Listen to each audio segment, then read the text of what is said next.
At one point, I found myself in the middle of the Philippines in this sugarcane field. And what I was doing there were these rebels.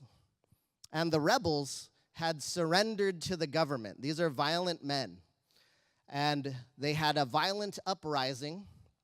And then eventually the military overpowered them, and then they surrendered to the government. And when they surrendered to the government, the terms of their surrender said that they're going to surrender, but on the condition that they would be built homes and given jobs so that they could live. And then I was sent there to help build their homes. And it's a crazy thing because I grew up in Renton.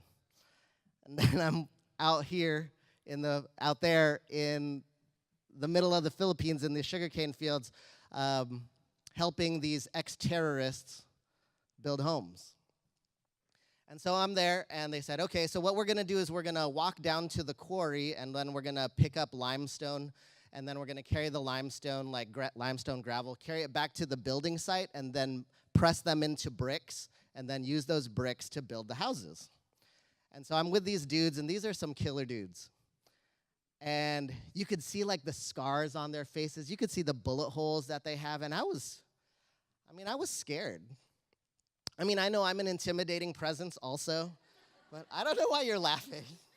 No, that's fine. And so here I am, Iris from Renton, in this foreign country with these hard dudes doing some manual labor. Sounds fitting.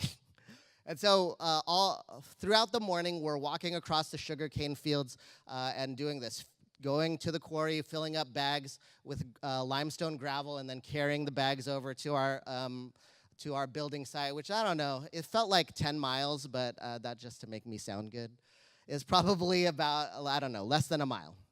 And so we're doing this. Now, sugarcane fields don't have any trees, so it's the heat of the sun burning down on me. And I'm walking, and so I fill up these 2 bags, and I don't know, maybe it's 20-pound bags each. And then we heft up the bags on our shoulders. And so we're carrying them. So I'm carrying them. Yeah, I'm flexing. Yeah, you feel that? So I'm carrying these bags, and we're just walking in a line. And we get to this ditch.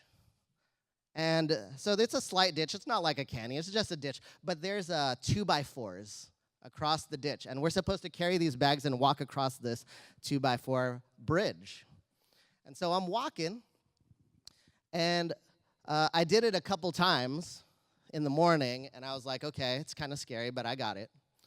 But I was getting tired.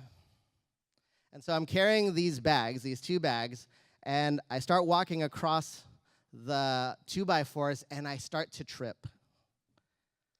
And I falter, and I don't fall in the ditch. I kind of like do a swift move, and I get to the edge, and then I fall over. And my bags spill everywhere. And these dudes looked at me. I don't know if I ever felt so ashamed. We've been working all morning, and they're just looking at me like, why are you here? What are you doing? And I just laid there. And I was so embarrassed. And one of the guys, he came up to me, and he started scooping up my bags into the gravel, into the bag. And he picked me up, and he gave me 1 bag. And he picked up the other one, so now he got 3 bags, and I got 1.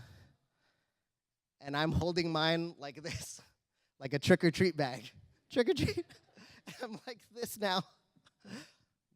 And he's got 3 bags. And it doesn't look like anything's affecting him. He's just walking. We get to the building site, and he sits me down in the frame of a house with a half-built wall where there's the only shade, and he says, sit here. And then he gives me water, and I sit there. Guys, I was so embarrassed. I felt so weak. And I did ask myself, what am I doing here? What do I have to give? Later on that night, we sat around the fire, and they started talking, and I asked them, tell me how you got that scar. Tell me how you got that bullet wound. Tell me your story. And they started to tell me the story of their lives.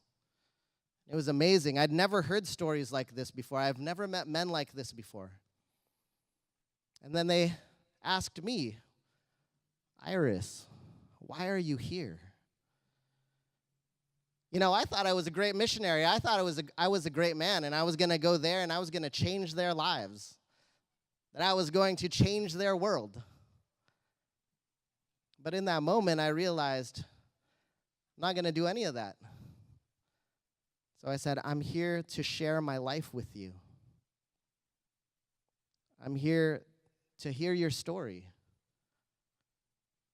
I'm here to remind you that you're not alone, because I care about you. Maybe I'm not super strong.